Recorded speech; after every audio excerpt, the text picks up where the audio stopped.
This week on RSBANDB Update, the Quest Point shop is here, and we have a full rundown of the unlocked tracks and which one is best. Also, the questers are finally paid reparations for years and years of hard work, and another disappointing Facebook privacy bombshell.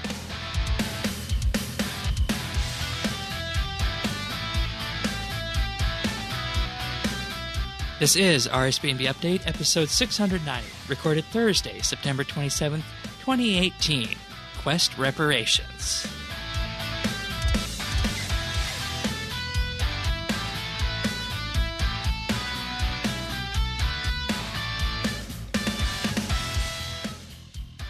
Hello, everybody, and thank you for joining us once again for another episode of RSBANDB Update. Tanis and myself are here as we are each and every week. Welcome back, Tanis.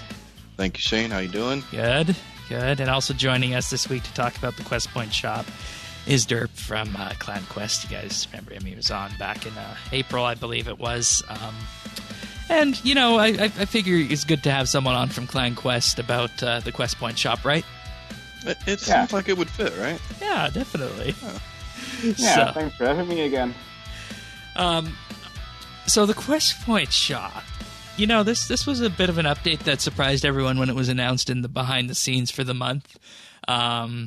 It was something that was, polled before in surveys and whatnot, and has since come up again numerous times and time again in the surveys. Now, basically, the idea behind this was to reward questers for all the hard work that they've done over time with this. And, you know, I think that that's a perfectly good thing to do, because when you think about it, questing is all fine and dandy, and you get a few little rewards along the way. But when it comes down to it, at the end of the day, questers really just have their Quest Point cape and maybe the Master Quest cape, and you know, maybe a title along the way. But there's really not much else that they can use with for all their achievements, right? So yeah, you have developed copious amounts of patience, though. We have? To be a quester. Well, yeah, I mean, to get through a quest and those puzzles, and you know, I mean, you can apply that to real life. Okay. I'm just saying, yeah. All right. That's fair enough. And Derp, you've done it more than once. You now have a Quest Point cape on an Iron Man alt. Yeah, it's not an Iron Man, but I do have it on my alt, and I also had it on a separate alt like a year ago. Okay. But yeah, I've done my fair share of questing. Yeah, and I love it. And did you lose a bet or something? Actually, we were a friend of mine and I were racing this one. Like, we're actually racing till Quest Point Cape and Max. I did this one in like 4.5 months, I think. Wow. Yeah. Always fun. Yeah. So if there's anyone to talk about the Quest Point cape, we got the people here for that this week. So that's for sure. Wow. Basically, what you have with the Quest Point cape is you have a little shop that's specifically to the southwest of the Varrock Lodestone, and in particular, you might be realizing that this is right next door to the Champions Guild, which, I mean, when you think about it, that's a perfect place to put it. It's not somewhere we go all that often, but it certainly is iconic. I believe the start point for Dragon Slayer was also near there, so very iconic when it comes to RuneScape questing. You talk to May there, and basically, when you get there, you are rewarded based on the number of quest points you have completed. If you have done all the quests, you'll have currently 399 quest points, and with that, you can pretty much unlock. Well, let me do some quick math here. Each track, there's 3 tracks that you can unlock, and each of them takes 150 quest points to unlock. So you can unlock 2 full tracks, and you can basically with that unlock 2/3 of another track along the way. So I think that's a good progress, and it gives us people who have been doing quests for a while something to aim for and something to strive for when we get more quest points inevitably in the future. So early thoughts on this. What was your first impression going in? My first impression was I hoped it was good, but because a lot of things in this area turn out to not be all that good, I was a little skeptical. Okay. Just because, like, I've been saying for a long time that quests need much better rewards. I mean, I know the lore is supposed to be a reward in of itself, but let's face it, that's not always enough. And it seems like every time we do get a good quest reward, then they nerf it, and they just nerf it out of existence. So it's, that's always been like a real sticking point with me. So I wasn't holding out a lot of hope that this was going to be good. But actually, I think it turned out really well. All right. And it gives you a little bit of, like you said, it gives you something. It gives you a little something added to just your normal quest rewards, and some useful items for the people that have difficulty with some of the combat challenges. Yeah, stuff like that. So it seemed pretty well thought out and pretty put together pretty well. All right. How about you, Derp? Yeah, it seems like it was hard to find a balance between like all the new players who still have to complete all the quests, and then all the players, the thousands of players who already have a quest cape and just get all the rewards just at once. Mm-hmm. So that there's probably like a few thousand players who already have the quest point cape and now just get like 14.5 million coins. Yeah. And like all the fortunates and stuff. Yeah, let's talk about that. Let's talk about that 14.5 million coins. Yeah.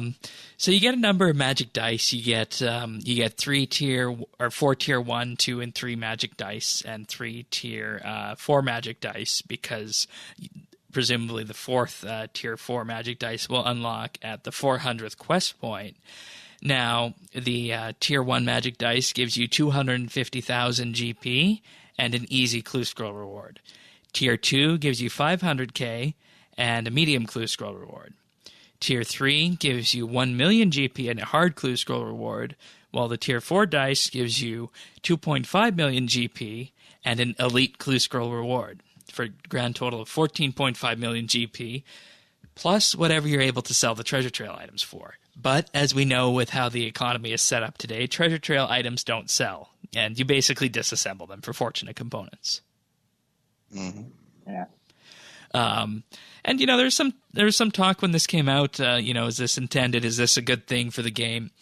But everyone looking at this has a high quest point amount already, right? So with that, we're getting this lump sum. But if you're just starting out, you're doing this over your entire span of adventuring in RuneScape. And when you put it that way, 14.5 million GP is not that much at all. So no, I mean, I look at it like we're just getting some reparations for all the hell we had to go through with these quests. I mean, no. Yeah. I've never thought that I would need a reparation for a quest. Do you remember Morning's End Part 2 or One Small Favor? Yeah, I actually like the puzzle in Morning's End Part 2. One Small Favor doesn't deserve the hate it gets. You're such a sadist. I did not like One Small Favor. It's so funny. Yes, you actually read the dialogue and just go through it properly. Yes, it was funny for about the first 6 things you had to go and get, but beyond that, right, Artisan's Workshop. I mean, I should have been paid for that. Oh, Elemental Workshop. Elemental Workshop, and then they screwed up my Darklight. That's the 14 mil. What? They're paying me for screwing up my Darklight. That was an item after Defender of Varrock that was effectively a tier 90 weapon against any kind of demon, but they had to nerf it. Yeah. And in hindsight, I think they should have left it that way, because that is an elite quest, and they should have got to that point and allowed it to be like that. So, and you can also get dyes for doing this. Yeah, you can. Yeah, I didn't. You didn't, Tanis. Derp didn't, but Derp does know someone who did. So. Oh wow. Yeah. That's cool. I just got a Barrows die. Oh wow, good on him. That's cool. Way too lucky. Do we know if the luck of the dwarves affected this at all? I don't think they did, but I'm not sure. I would doubt it. I mean, I was wearing mine. Okay. I never take mine off. All right. Yeah. So. Yeah. All right. Fair enough. So let's then just have a look now at some of the other potential unlocks that you can get for the quest point shop. So there's 3 tracks, and perhaps I think the most interesting track is the armor and weapon track. And this unlocks a set of armor that goes from 25 to 50 to 75 hybrid level, depending on your character. And you unlock the full set for it, helmet, plate, body, legs, and ultimately a sword or a staff or a crossbow. And this is much like the weapon at the end of the Vampire series, in that it will change its combat style depending on what you desire. So the weapon in this is actually a good questing weapon, because if you need a staff, you can convert it to a staff. If you need a two-handed sword, you can do that, or if you need a bow, you can do that as well. So there is no penalty for being assigned, or having it act as a bow, but you might want a staff. So that's good about this. And, it's hybrid armor. I don't know if anyone doing quests is going to need or want to use hybrid armor in this. I'm still not a fan of hybrid armor. What do you guys think? No, I'm not a fan of it either, but the set bonus is what probably makes it, important to people doing quests. And that set bonus is the amazing part of this, and that is that when you're wearing the armor, each and every time you die fighting a quest boss, your defense will go up by 1 percentage point, up by a maximum of 5%, thereby making making yourself more resilient against these bosses. And the same thing also happens for your weapon. Its damage increases by 1% each time, up to a maximum of 5%. So for those struggling on Nomad or Sliskay's Endgame, this is going to help a lot for that. And, granted, you can say it's tier 75, but I don't think there's much in Quest that you need beyond tier 75 to kill. I think the weapon even increases by 5% every death, up to 25%. Oh, really? I thought it was just... Yeah. Oh, it is? Yeah. Oh, yeah. Okay. I think the 1% is also for each set piece. So if you have the entire set, and per death, you also take a 5% damage reduction. Also up to 25%, so it's really powerful. Oh, really? Oh, I thought it was just 5% for the entire set. But if it's 5% for each piece, that is immaculate. That's even better than I thought it was. Yeah, that's going to get you through some of these. I mean, I wish I had that with Birthright, because I had a hell of a time with that boss. Birthright on release, that was terrible. Mm-hmm. Oh yeah, that one was bad. That one was bad, actually. And I think it was due to a lot of the combat that they went with there too. So, okay, all right. Yeah. So that's the combat track.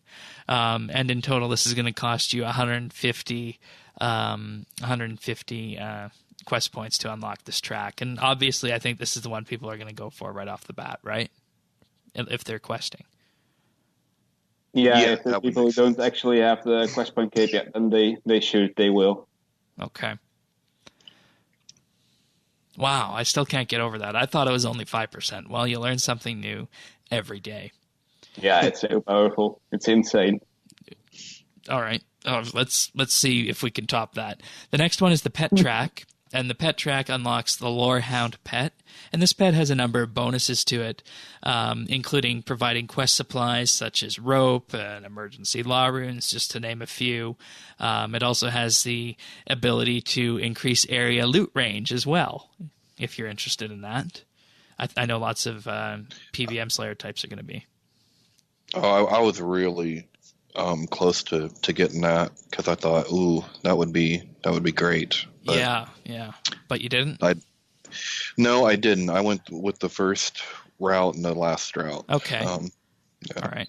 Fair enough. Yeah, I think the thing with the Lorehound is that it isn't a legendary pet, so it does a lot of potential, like right at the bat. Right. And it's just really only useful in those specific scenarios when you don't need a legendary pet or anything. Yep. Should they have made this a legendary pet? Why not? I mean, they give so much to everyone else. If they're giving it to questers, why not, right? I think that would be the first legendary pet actually available through gameplay, and not.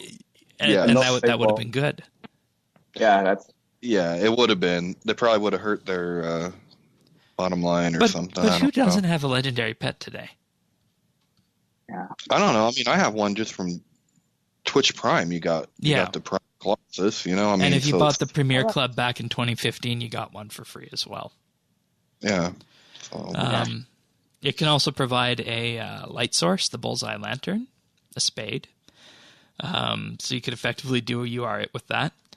It can also pull books from your bookcase in your POH if you're interested in using it for that. We already talked about area loot beam or area loot range increases, but it also increases the chance for some Master Quest Cape lore drops by 25% when the Lorehound is active. Yeah, if you're going for the Master Quest Cape, that's the one track you want. That's the one. Yeah, definitely. Last Rider's King Black Dragon. No more suffering. Well, you got to remember it's probably going to be a multiplicative 25%, not just plus 25%. Yeah. So too bad. Yeah. Now, the final one is the hub track, as they're calling it. And basically what you unlock with this is the Adventurer title, the ability to teleport to the start point of a quest, the quest ring that lets you transform yourselves into various quest NPCs. That's a fun one. Access to improved rewards from Meg. Yeah. Yeah. Yeah. Bank chest at the hub. That's actually good for farming there, by the way, because that's right where the grape patch is. Okay. And then a quest item storage box, which, I think we could all use it at this point in time. So I think that's the best item on this whole thing is the quest item storage. Like, that track has some of the best and lamest prizes, but that quest item storage, man, it's great. And the reason it's great is that it takes up so much bank room for all these old quest items, right? But the minute you get rid of something, they come out with a quest you need it. How many times I've had to go get Gloriel's Pebble and a necklace back? Yeah.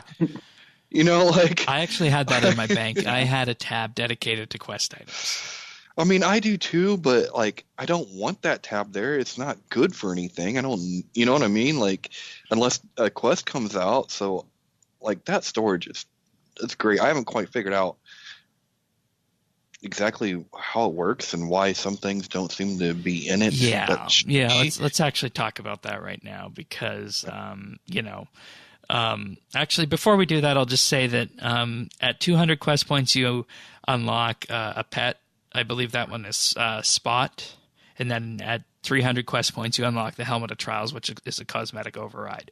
And then at 400 quest points, we're going to unlock something called Rover as well. So there are two other general milestone unlocks that we can expect going forward with this. So let's talk about this because, we obviously are at a point here where we have lots of bank space that we need freed up, and when it comes down to it, we're all suffering on that. I managed to clear up 25 bank spots in my bank with these items that were just sitting in my quest point tab. And these include the Bear Head, the Armadillo Pendant, the Boots of Lightness, the Bull Roarer, the Cabbage Speak Amulet, the Holy Wrench, Remora's Necklace, the Cat Training Medal, the Ring of Charos, the Ice Gloves, the Ring of Visibility, the Invitation Box, the Ring from Sliskay's Endgame, the Calm Orb, the Cabbage Speak Amulet, the Dark Light, the Silver Light, the Disc of Returning from the Gower Quest, the Improved Ingriminator, the Skull. Then I don't remember what the other ones are, but you definitely can save a lot of these items. And there is a list on the RuneScape wiki. I'm mentioning the RuneScape wiki. We'll talk more about that in just a bit. There's a list of items on the RuneScape wiki that you can store here. And most of the things here make sense. The only things that I was surprised that weren't on here were the sled from the first Dwarf Quest. Yes. Yep. And the Gree-Grees were not on here. The Monkey Gree-Grees. Yeah. Those ones were not on here. I think the Grigris had like an update a few months or maybe a year ago where you can combine them all into one giant Grigri. Yeah, they did. Yeah. They did. So that's already kind of measured to save bank space, I guess. I guess, but I mean, still, some people might not use them all the time. Let's see, what else is on here? The color wheel is on here from Morning's End Part 2. The Seal of Passage from the early Fremennik quest. Both the Shard of Ma and Shard of Zaros you can store in here if you never have any inclination to use them in either God Wars dungeon. The Six Age Circuit, which is actually a pretty decent ring. But, yeah, that's actually useful. Yeah. Though, we have Luck of the Dwarves, though, and Luck of the Dwarves doesn't have stats on it. So... Yeah, but Six Age Circuit, that gets you to the World Gate and the Automatron. Why do you need that for the World Gate? You can just use the teleport to the player-owned farm. For the World Gate? Sorry. No. Six Age Circuit is not World Gate. That's the Guthix place. Yeah, but you can go to the World Gate. Oh, really? It's also World Gate, yeah. That's how I get to like crystal shapeshifters and I loose had no buds. idea you could use that to teleport to the World Gate. Yeah, man, you gotta kill more stuff. Poke it in the eye. You know that. But yeah, there's this huge list here, and looking this up here, you're going to be able to save at least, if you had all these items in your bank, you're going to be able to save at least 50 plus bank spaces off of this. So. I don't know if anyone has all these in their bank, but it's definitely a bank space saving opportunity for this. So yeah, I had a lot, and I was a little confused because when I opened up the storage thing, it looked like it had a bunch of items already in it. Yep, and those are the ones that you've dropped in the past. Oh, yeah. So if you've dropped them in the past but didn't have them in your bank, they would appear in the storage box. I got you. Okay, because there were still items in my bank where I'm like, wait a minute, this should be in there. Like it would like the bowl. Yeah, they didn't. Bull horn. They didn't stuff remove like all that. So you basically need to, if you had say the bear head or the bull roar in your bank, you would need to remove it from your bank, drop it on the ground, then it would appear in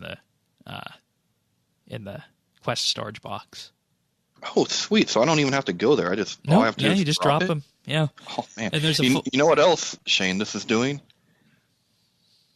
what's bank that? Rework. Anyone? Yeah. See, another little something. Just offset these things, and then when the mining and smithing beta or rework comes out, you're not going to have any ores and bars in your bank. So there's another 20 plus inventory spots in your bank you can save. I'm telling you, once you get placeholders. It's done. Yeah, see, I don't, I said this when they were talking about the bank rework. I don't think they need a bank rework. No, I don't think so. Not if you keep giving us things like this. This is perfect. That's why it was the first thing that I unlocked. I saw quest storage items. I'm like, yeah. That and the bright side is you can reset your track every week. So if a quest comes out, you can switch to the Lore Hound and the armor track next week. And then you'll lose access to the storage box, of course, but all the items will still be in there when you come back to it. Okay. Well, the other thing I like about that particular track though is the quest point start, because you are it, and I didn't enjoy that. So, though knowing Jagex, they would have disabled that for you are it.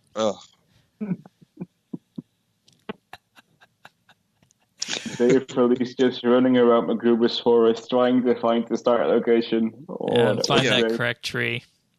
I'm just clear cutting the place like I'm, lumberjack. Also, just a couple of comments on the interface on this, and I think Sirion has touched on this in his Informer article, informer.rsbnb.com, for that. If you click on one of the nodes inside the tree, you'll get a explainer on the right hand side of the window. And the unfortunate side of this is that it covers part of the interface, and you're not able to exactly see what's going on with that. So the downside of that is that a chunk of the scroll bar, 20% of the scroll bar, is covered up. And, if you scroll to the end, you're not going to be able to see what the last rewards are that easily. So It's something I think that could have been done with a fly out rather than a fly in. Just because as you're scrolling by, it is obscuring the vision. Though it does look like when you scroll to the end, you're still able to see the final box. So I mean, I guess that's okay, but still, I think it would have been a better way to do a fly out rather than a fly in menu on that. And then the second thing is you see rewards and unlocks. Mm-hmm. What's the difference between those two? Yeah. And rewards are, of course, what you get as you're moving your quest points up, and those are all the magic dice and whatnot and all the treasure trail items. So that's what rewards are. Unlocks are the tech tree. I believe what that should have been called was the quest tech tree. And, I mean, at this point, that's a minor niggle at best, right? Yeah. So. Yeah, I didn't, But anyways. So let's talk about the ring. This is going to be fun to play around with. The ring that lets you transform yourselves into other NPCs. Who was the first one you guys transformed yourselves into? Hazelmere. Yeah, Hazelmere. Back. Yeah. I hadn't used it yet. All right. Yeah. I mean, after I got a ring to, transform myself into a package, I mean, what else would I... Yeah. What else could I ever want? You can transform yourself into Carapac. That one's cool too. Vanstrom Klaus. That's a fun one. Then we have Zanuck. And, there's some questions about what Zanuck model it would be, and it's the new Zanuck model. I know there's still some division in the community about what Zanuck model is best. Personally, it doesn't bother me. Hazelmere, of course. We know how important Hazelmere is and how that looks and his unfortunate death that he met in Welgothic Sleeps. So there's that. There's also the Wise Old Man. I thought that one was fun. I thought the Wise Old Man one was fun, mainly because the Wise Old Man version actually has a higher fidelity party hat than the other players do.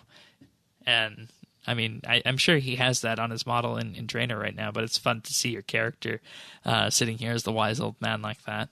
So, I enjoyed the Wise Old Man. And then the last one is Jared. So, I don't know who's going to transform into that, but hey, those are the options on that one. Good for some costume places in quests. Yeah, the werewolf, yeah. Okay, cool. Yeah. I'll do that for Halloween. There we go. Yeah, but unfortunately you can't walk around when you're transformed. Boo. Yeah, that's the sad part. Yeah, they need to figure it out. It's like a ring of stone. So. Okay. Yeah. Then there's also the quest notice board at the back, and basically what that does is it has a current list of who has completed every quest in RuneScape recently. And, we forget this. We have max quest points, right? But we forget that there's always people completing quests. And if you look at this, there's people, there's maybe someone maybe completing You Are It, maybe someone completing One Small Favor, maybe someone, completing Wolf Whistle. So you just have to look at this notice board and it pops up. So that's fun. And it's kind of like a throwback, right? Yeah, I thought it was kind of cool. Yeah. Yeah. But I think the biggest thing for me it was a memory lane trip down memory lane, and going through the bank and removing all these quest items, and for the most part, looking through them. Oh, that was from Legends Quest. That was from Morning's End Part 2, so on and so forth. I enjoyed that part. You guys remember the Boots of Lightness and how you always used to be able to use those before the agility run rework?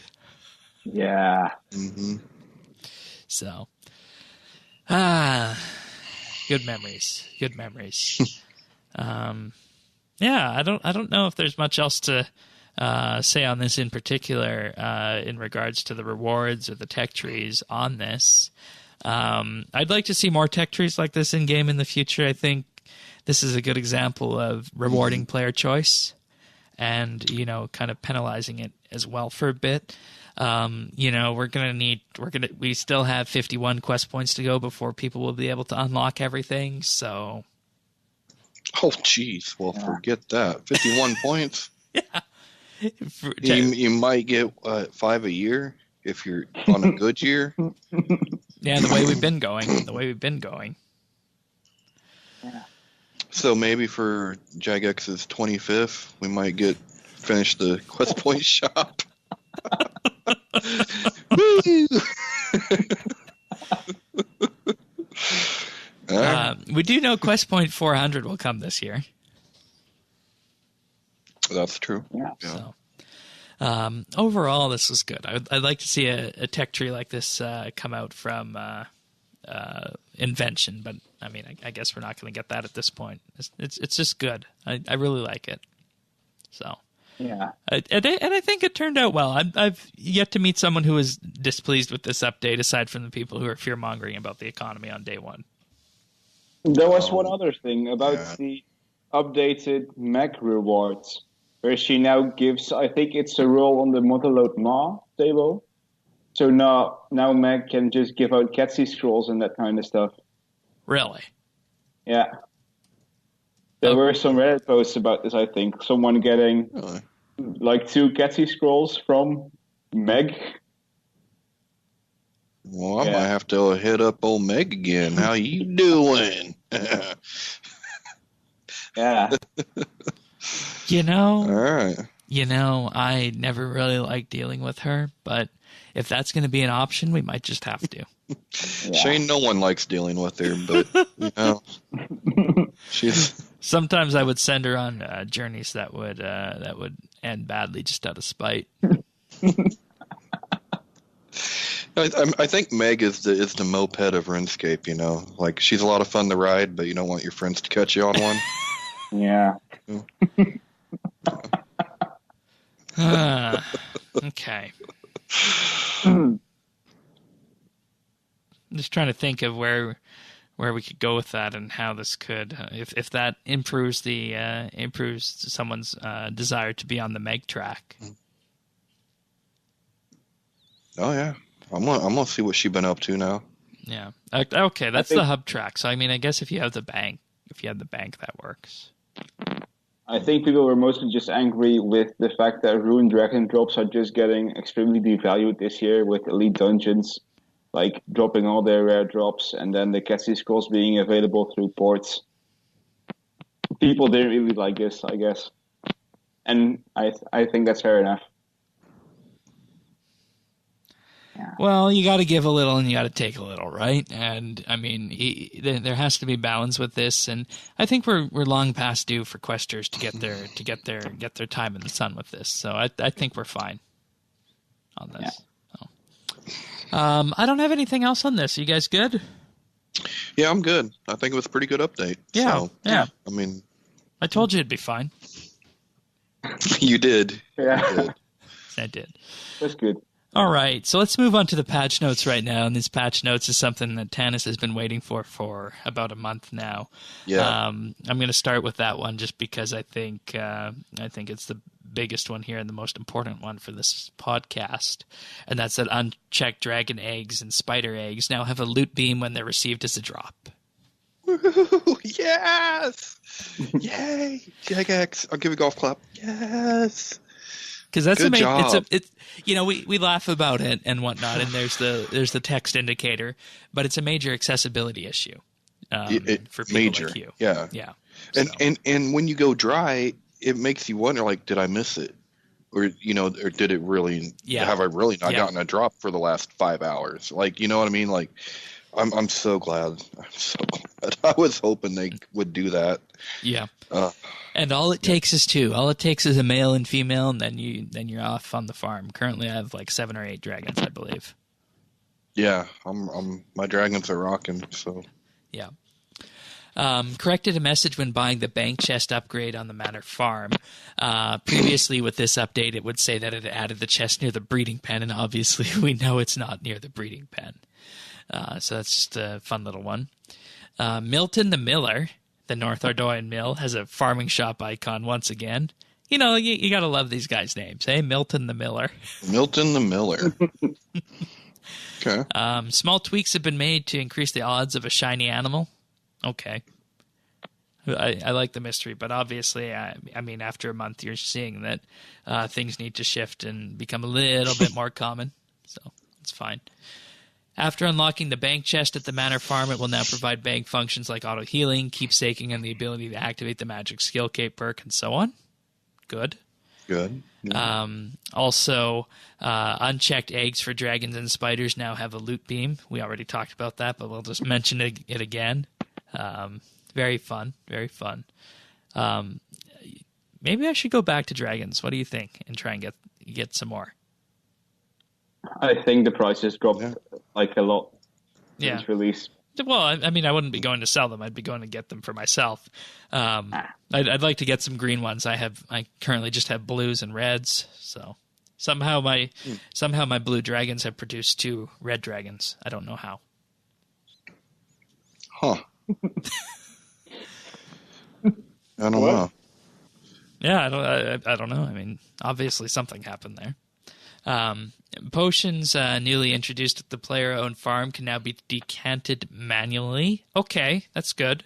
We definitely want that. Players can now add jellyfish, blue and green, to the food trough. Last week it was sailfish. This week it's jellyfish. Yeah, I tried that early and you couldn't do it. Why would you put jellyfish in? Why not? I mean, I don't know. It was I had it in the bank. I wanted to get rid of them. So. Okay, fair enough. Yeah. Collecting honey from the Manor Farm apiary will now contribute towards filling your farming urns. Is that what they call that area where the bees sit? An apiary? Apparently. Huh. Who knew? Yeah. You learn something new every day. That's a new word for me. And that doesn't happen often. All right.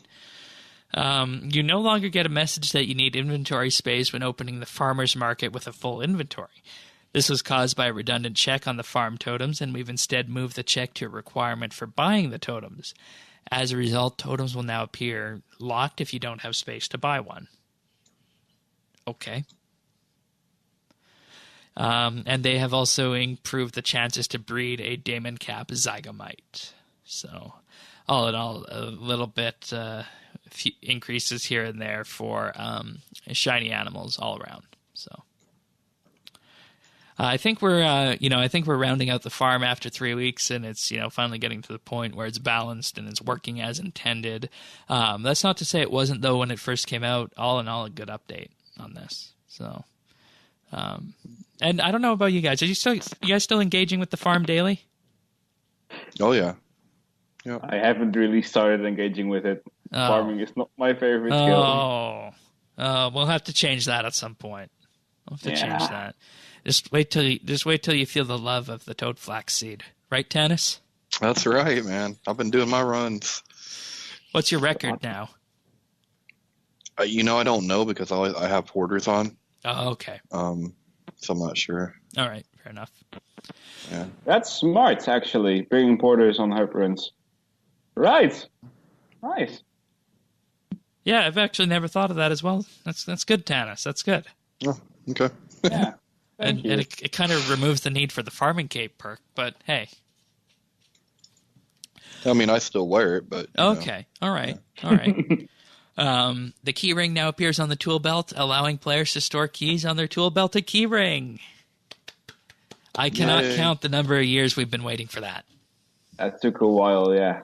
Mm-hmm. Oh. And you know what's good about this is they actually took the key ring out of your bank and added it to the tool belt for you. Oh, that's cool. Yeah. I was wondering where it went, but it was already on the tool belt, so that was good. An update to Spirit Gems so that if they're converted back into their unused form, players will be informed if it's a combined gem and given the option to either gain extra charges as separate gems or discard them entirely. So if you convert them all to an onyx, you can convert it back to whatever's unused, so you can kind of get the change off of it. If you're done summoning and you want to store it somewhere else or maybe just discard it, you can break it apart that way. So okay. I'm storing these for the eventual time that I need to go for 120 summoning, but in the meantime I have no use for them. So yeah, keep them though, because man. Yeah, we heard about that on Double XP weekend. Yeah, it was incredible. Now some more changes for mobile. The world map zoom feature has been updated to be more gradual on mobile while utilizing the pinch gesture, and the zoom buttons on the world map will still function as they did before. They've also added a contextual keyboard for Android, and this means that the keyboard will automatically change based on the input field, where withdraw X, for example, would bring up a numeric keyboard. And, this is the second week in a row here where we're seeing mobile changes into the main game, so you know what that means, right? It's coming. It's coming soon. Coming soon. It's coming. Yeah. I'm going to go out on a limb, and I'm going to say that either at RuneFest or the day after RuneFest, that Monday, they're going to release the beta for RS3. That'd be cool. I hope so. I think that's where we're headed on this. Man. Now I'm going to have to fight the rest of my family for the iPad. Come on. I got to do this. It's work. Come on. Well, I'm sure a plus-size phone will be fine with it, all things considered. Though maybe an iPad would be best. Not for me, though. Oh, yes. Yeah, that's right. Yeah. That's right. That'll be interesting to see, actually, for accessibility. Yeah, it'll be interesting. Because, a lot of games don't work with voiceover and stuff, so I'll have a whole thing to talk about, on the show for that. Yeah. You will no longer be logged out upon trying to enter Het's Hidden Room in a free-to-play world. Okay. That was from some quest, I believe. And I think it's the one unlocked after Our Man in the North. Yes. The dual arena, the statue thing. Yeah, trying to go into that Elder God place. And finally, opening the world map in the Zenaris Ferry headquarters no longer crashes the game client. So we don't want that. Yeah, that's bad. So there we have it. There's our patch notes for the week. Overall, pretty good, I think. Yeah. So, the loot beam is the patch note of the year for me. Okay, for you. Yeah. All right. I know Tycho and others thought that the keyring was. Yeah, but I don't go anywhere where I can use that. A loot beam, that affects my gameplay. Yeah. All right. So, we talk about RuneScape a lot here, and one of the other things that they're bringing up this week is another survey. They're saying, survey time, the future of RuneScape. This is a big survey. This is a survey with over 50 questions. You can expect it to take north of 20 minutes of your time to complete.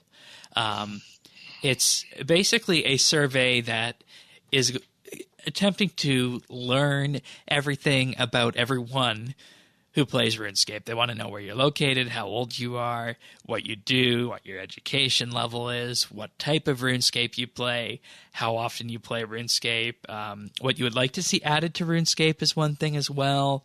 Also, in particular, what other kind of games you play, what kind of games you would like to see RuneScape expanded to. I'm not going to go through the entire survey because it is huge. It is massive.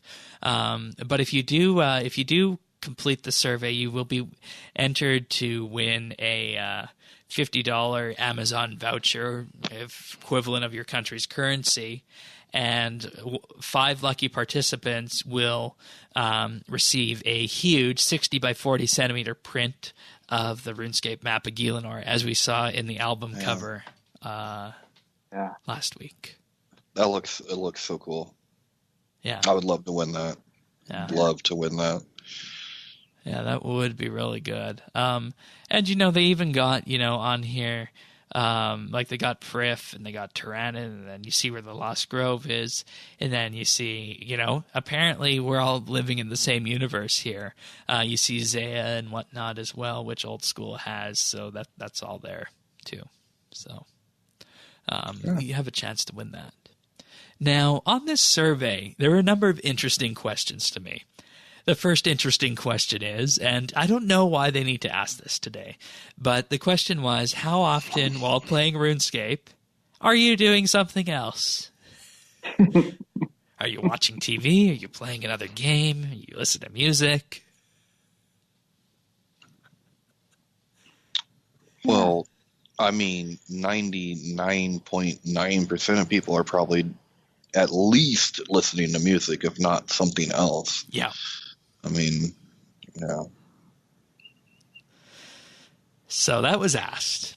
It was also asked, where do you play mobile games? You know, on transit, on the couch is another option. So obviously they are looking at mobile for this. You know, I wonder why they didn't have socializing, talking with friends on like a voice chat, because that is so much more prevalent now, I think, than it was early on. That, you know, I think a lot of us are socializing while we're playing via Discord. You know? And you know, that was one of the options in terms of what social platforms you use weekly. So Discord was on that list, Reddit was on that list, Twitter was on that list, Twitch was on that list, and so on and so forth. Okay. So it was there was a section for how do you socialize with other players. Now, the next question that I want to draw attention to was, what would you like to see added to RuneScape in the future in terms of storylines that you could focus on? And there's a whole list of things you could check off. I mean, you could check off the Elemental Workshop series, which I think everyone wants to do. You could check off elves. You could check off the Fremenic. You could check elves. They expanding the Saren story. You could expand the Saren storyline. I thought that was done. I thought we're done. I thought the elves are done. Well, they could be. I mean, but there was also the Majorad, Zaros, gnomes, pirates, and I mean, I think the pirates ended their initial quest line, but they did end up kind of on a cliffhanger in the quest this year. So there's that. Yeah. Now, the ones that were most interesting to me were options of seeing the first stage when humans first arrived on Gielinor from Terragard. That was something they said we could see. We could also see the Avians world of Abana, which everyone's been wanting for a long time. Rite of Passage, yes. Yeah, Rite of Passage. There was also the second age with the Zaros faction wars and whatnot. There's also the fourth age of the elves and whatnot we could see. Then it got really interesting. And I don't know what would herald this in, but there was an option to see, quote, Gielinor in the near future, the seventh age. Yeah. So, like, moving on from the sixth age into the seventh age. That will be so quick. It would be. And, you know, we talked about this last week, Tannis. You kill gods off willy-nilly and whatnot. You kill Gothics off. You kill a number of them off. We dealt with Sliske and that entire arc. Now we have to, presumably deal with the Elder Gods. So I guess the question to that is, what's the conclusion of the Sixth Age? Is it, dealing with the Elder Gods and convincing them not to destroy us? No, it's getting Zaros as an Elder God and getting rid of, one of them. Oh, no. And then we wrap it up and we're done. No. Yeah, right? No, my God. Please don't do that. That would be I bad. don't think that'll happen, no. It's totally going to happen. Like, the players would want that to happen, but I think it's too far. Yeah, so was killing Gothics. I mean, we jumped the shark, 3 years ago or however long it was. That was 2013. Jeez, was it 20? So 5 years ago. Yeah. R.I.P. Gothics. Oh, well. Now we got to get our boy Zaros to be our wingman up there with the Elder Gods, right? No. Not going to happen. No. Maybe he'll figure out how to shut him up and never let him out. Yeah. And that makes him the Supreme Elder God. And do we really want that? Supreme Elder God. No, because, Saren's still on his level, right? Yeah. So you still got your yin and your yang, right? You still got the balance. All right. Now, another option on this was Gielinor's far future. They didn't say what age that would be, but far into the future. I mean, they did introduce time travel with the enchanted key and like in the last Pac-Man quest. And Mod Raven is on record of hating time travel. So yeah. I don't know how they would do that, and I don't know what that would look like, but I think I'm always one for time travel stories, so that's interesting. And, you know, so these are the kind of questions you can fill in. What do you like your skills to be? There was no option for it to be unique.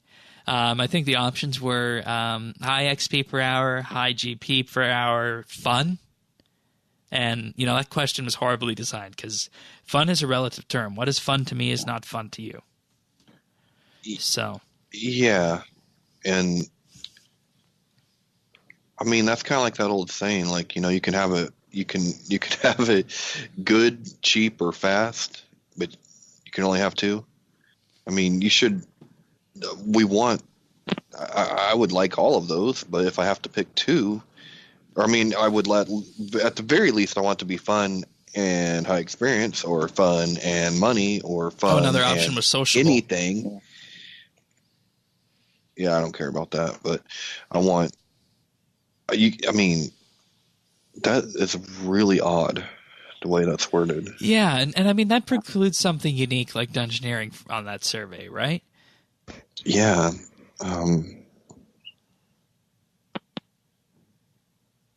For sure, because there's no profit there. Yeah, and I mean, I don't get it in terms of how that question helps, but at the end of the day, I think I think asking people what they want is a bad idea for this. And, you know, RuneScape was at its best when people would just, you know, see what the update is. And, you know, it wasn't necessarily driven by the players en masse, whereas this seems like, okay, let's kind of see which way we want people to go. And maybe the next skill will be something based on this. But, you know, I think just don't ask us about skills. Yeah. Because you always have to go back to that old Henry Ford quote, you know, like if I ask people what they want, they tell me a faster horse. I think that's where we're at with this. It's hard for the community to be able to be visionary enough to bring us something that would be, you know, really cool. You're not going to get the groundbreaking update by asking the community what that skill should be. Yeah. Right. Okay. Then, you know, they ask about what games you play and what other MMOs you play, both on mobile and on the PC and any other platforms. And then there was a really absurd question. If you could take any other game that you play and apply it to RuneScape lore and RuneScape characters, what would it be? And, that's easy. Okay. Shane, come on now. Oh, we were just talking about that last week, right? Right, yes. Like, all right. Spill the beans. They heard us. Spill the beans. Elder Scrolls Online. Yeah. Yeah, without a doubt. I mean, just instantly. Yeah. And that kind of leads into something else they asked. If you could make changes to RuneScape, what would it be? Choices included things such as improving the fidelity of graphics, improving the fidelity of the character model, getting rid of the tick system, or getting rid of grid-based movement. That too. Both of those. Get rid of those. Give me a modern game. That would be so cool. Oh my god. We'll never get that. Yeah. Neither one of them. But I would love it. See, it's a huge buy-in that they would need to do to remove the tick system. Like, you would basically need to rewrite the farming skill as one of many things in game. Mm-hmm. Yeah. And, you know, it's just like construction. They won't do a construction rework because of the amount of buy-in that they need to put the time forward for it. So. Right. But maybe you ever think maybe this survey isn't all about RuneScape? Yeah, that's where it goes to next, and that's, you know, if you could play any other game that you currently play and have it RuneScapified, and it even extended out beyond the MMO genre, because I must stress that the question about RuneScapeifying a game and what would you like to do to RuneScape, those were two different questions that were asked. So, you could remove the tick system, you could remove the grid system in RS, but there's also the option to, RuneScapeify something. And, I'm just wondering how many people are going to say that they'd like to have a RuneScape version of Fortnite. I don't know how many 12-year-olds play RuneScape still. Oh, shots fired. I'm just saying. I mean, by this point, we're all like not 12, right? I mean, I think there's still young RuneScape players. Really? A few. Maybe a few. I think so. Yeah, you know who they are? The people that suck at Fortnite. So they probably know. I'm just saying. Oh, you're loaded for bear today, aren't you? Oh man, well, yeah. I mean, come on. No, I want our listeners to be fired up. I want you to do the survey because I don't want a vocal minority to continue to decide things for us. I want everybody to do the survey so we have a good, range of perspectives and stuff like that. What about Overwatch?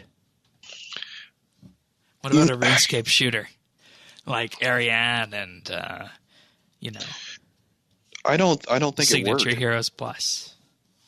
But there have been like Fortnite clones that used melee characters and medieval type things. And it didn't work. And it didn't work. Okay.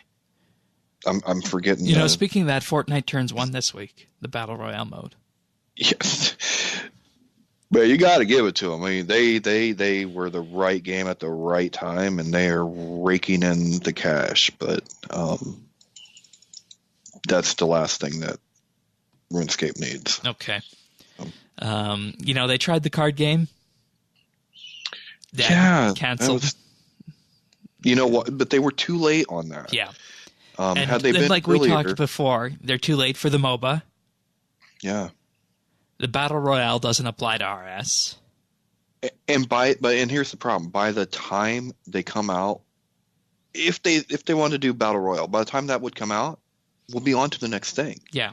And that's my criticism of Jagex is always a step behind instead of being a step forward. Yeah. They should be thinking about the next big thing. I have a couple ideas for what they could do relatively quickly, and release something by Q1 of 2019 if you entertain these.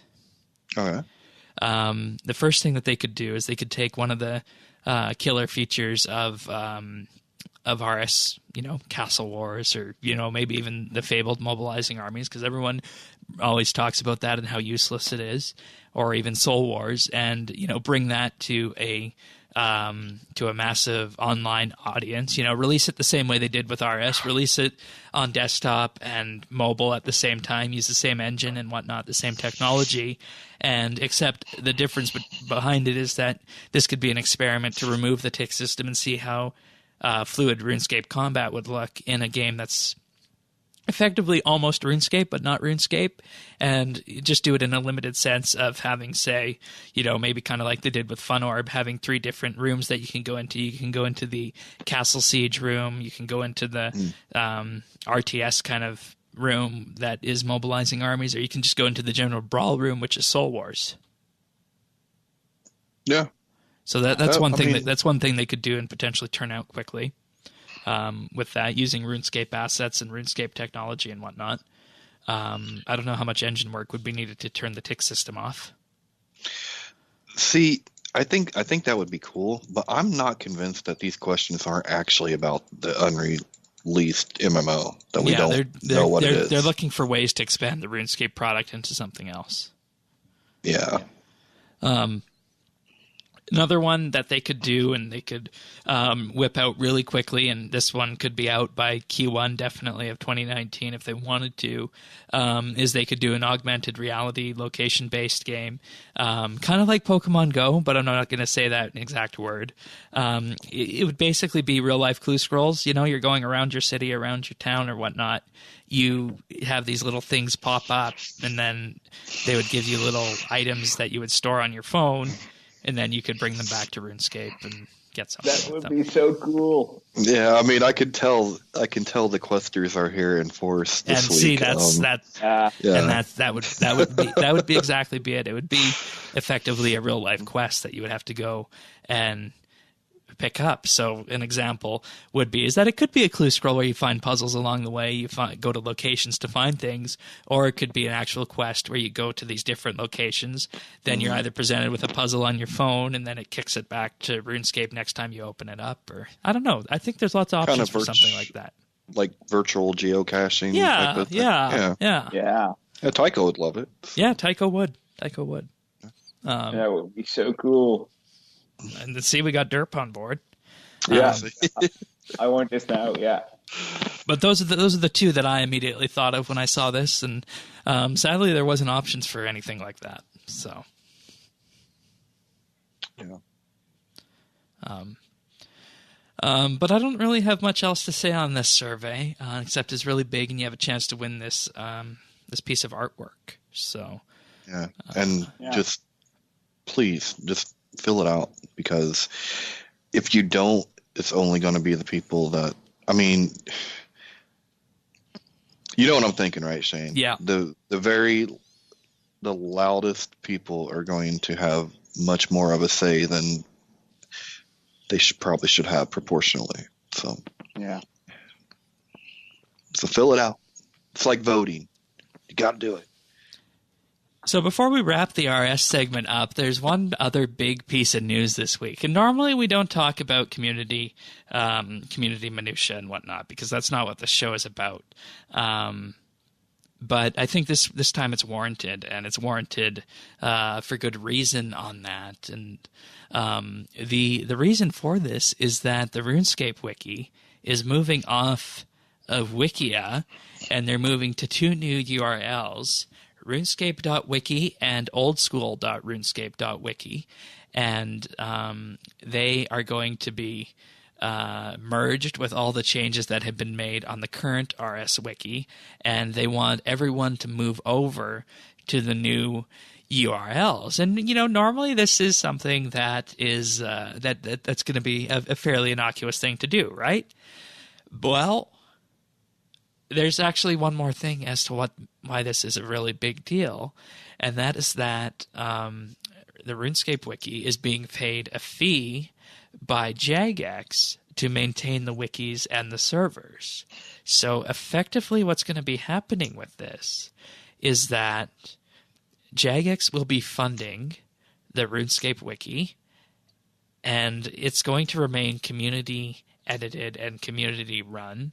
The RuneScape wiki will get a link on the front of the RuneScape webpage, and Jagex is going to encourage more usage of the RuneScape wiki. They say that there's not going to be any, outright control of what's on the wiki, aside from the fact that the wiki is not going to be able to run anything illegal or anything bad when it comes to advertisements or anything, pornographic in nature, which, you would expect from the RuneScape wiki. And Jagex is also going to have a final say on any advertisements that are run on the RS Wiki as well. I don't know if that cough was intentional. No. Okay. No, I've got a bit of a cold. Okay, all right. They get to use the RuneScape and old school RuneScape trademarks and copyrights. Offensive content is kept off the website. Information that may violate the privacy of anyone working for Jagex can be removed on request. No advertisements will be run that are not approved by Jagex, and Jagex will have one advertising space available for use on the website. And the example they give here is that they're effectively advertising the Giant Mimic promotion on this. So this is all going to happen over the next number of days. And, it's happening relatively quick, but they weren't allowed to talk about it because they were still finalizing it. And that's just the way things work in business and whatnot. And, given the fact that this was on a Wikia wiki, the provider of wikis and whatnot, they're not going to easily be able to move everyone over. If you search for RuneScape wiki in Google, you're going to get RuneScape.wikia, right? Whereas, it's going to take a while for the new RuneScape.wiki and whatnot to gain prominence on that. So that's going to be a question going forward with this. October 2nd is launch day. So that's awfully cool. That's like, wow. Yeah, and they had to basically finalize the deal and whatnot before doing it, and that's precisely why it took so long with this. So now, I've heard mixed thoughts on this. Thoughts good and bad. Personally, I don't like the idea of the biggest source that was effectively a fan site becoming funded by Jagex. And, we're going to have to be completely honest here in that saying being funded by Jagex effectively makes the RuneScape wiki now part of Jagex. It's lost its independence with this in terms of, being an independent body. Whether or not that's a good thing, that's up for debate. Personally, as a fan site owner, fan sites do need a certain level of independence, especially if they're running things like RSBANDB Informer and RSBANDBupdate. But at this point, the RuneScape wiki is effectively going to be a part of Jagex, even though it's still run by the community and has the same directors and whatnot for it. So, I see the issue of independence as one potential thing going forward, but on the other hand, it's a really good opportunity to solidify things, let's just say, I think, in terms of the knowledge base around this game.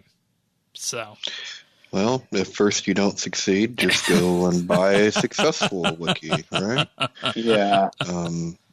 I worry about the independence as well because and here's where I'm coming from is, okay, say Mod Timbo doesn't want drop table calculations to get out, and someone has figured it out. Yeah. Normally that would go on the wiki. Yeah. Well, now Jagex would be like, no.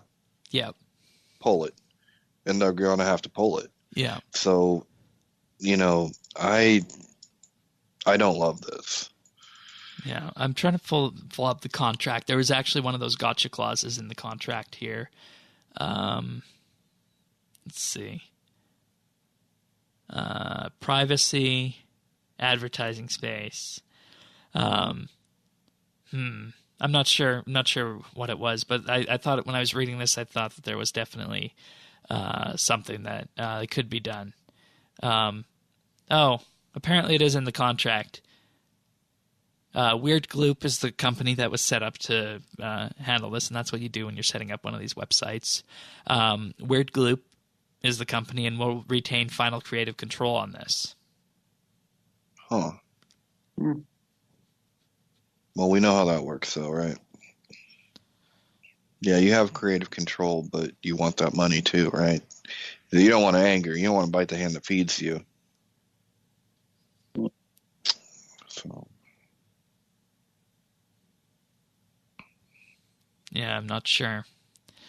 I don't think anything bad is necessarily going to happen about this, but it's a level of independence that is gone. Yeah. Yeah. So. But I mean, I think it's a good step forward in the sense of the knowledge base of RuneScape being expanded now. Like the old wiki was so bad, and with the fact that Jagex now essentially owns this new, actually good knowledge base is probably good for new players. Like in the sense that it's actually integrated into RuneScape itself. Yeah, and the thing is, they said with this they could have a search bar in game, so you search for something and it opens the wiki. That's one thing. Oh, for real? With that, yeah. They said that is something that could be done.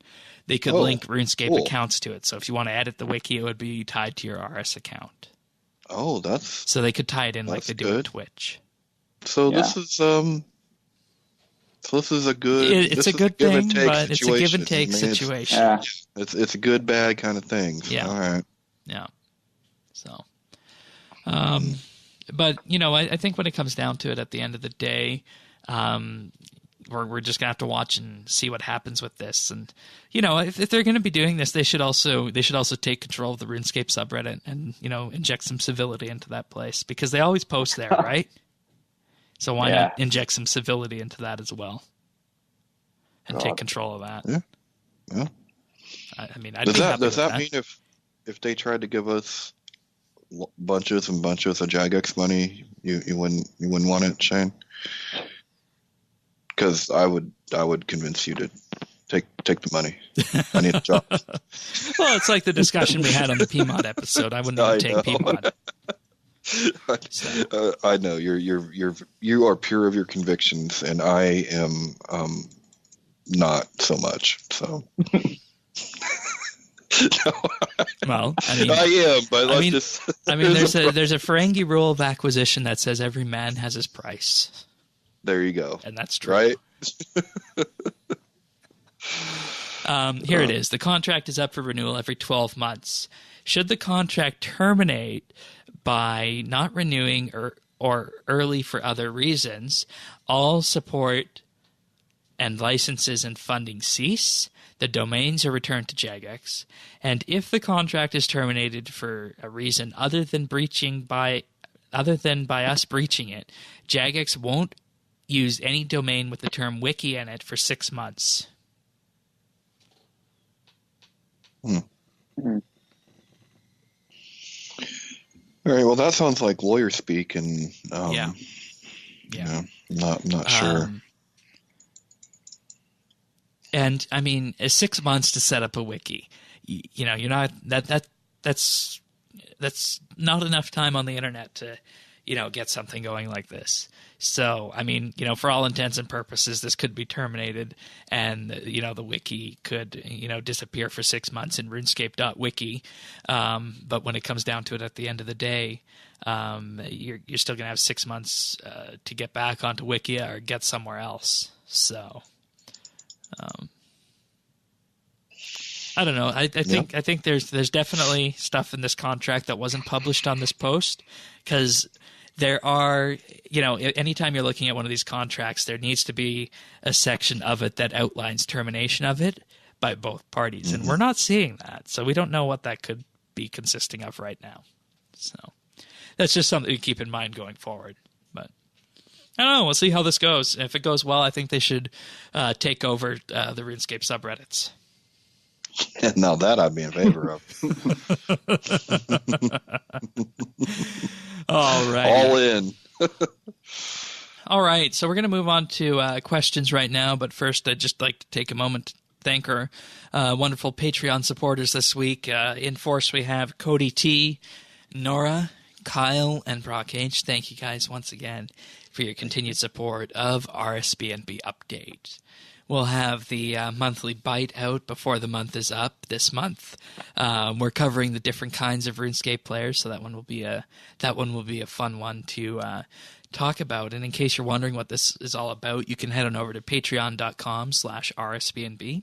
And for $1 a month, as little as $1 a month, you will receive a special mention in our show notes and early access to show notes on our recording day or before if the show is already formed. And if you want to up it to $3 a month, you'll receive a special VIP rank on Discord, a special mention on the podcast at the start of the month, and access to high-quality stereo AAC versions of the show, which are wonderful for weeks like last week where we listened to new RuneScape music. So that's what you get with that tier. And for $5 a month, you get a shout-out every week on the podcast and exclusive access to the clips that we use to make the clip show at the end of the year. And we are already doing our monthly bit. We are doing our video shows, and if we reach $60 a month, we'll be doing a live stream every Monday, I think, maybe every Tuesday, depending on the update, with Tanis's thoughts on it and sharing that with the community. So all of that and more can be found at patreon.com/RSBNB. Thank you, everyone, for your wonderful support. Thank you. All right, so we're going to move on to questions right now. We have a number of them. The first one is an audio question from Pernasius. Hey guys, Pern here with a little question regarding my surprise favourite update of the year so far, and that is the player-owned farm. This has been an excellent update, but if I have one minor complaint, it's the farmers market and selling our bred animals to them. While I understand they didn't want the rich to just continuously buy animals and max it out, I feel that the sort of 12, 8 and 6 selling quota and the fact that the large pen animal buyers appear every 3 days and the medium pen buyers every 2 days, it really limits those of us who are really enjoying the update. I'm just dropping so many of my bred creatures now because, the traits aren't good and I don't want to go and haggle on World 2 trying to sell them. I just want to enjoy the farm itself. Do you think there should be an unlock where we can sell more animals to the buyers? Perhaps an unlock that makes the medium and large buyers appear more frequently.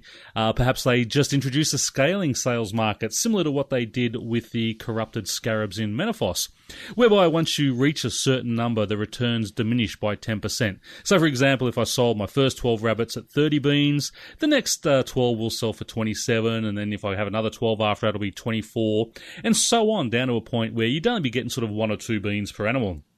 This would work nicely on all the animals being a percentage drop. Imagine, you sell your first 6 dragons at 2,000 beans, then the next 6 you'll only get 1,800 and so forth.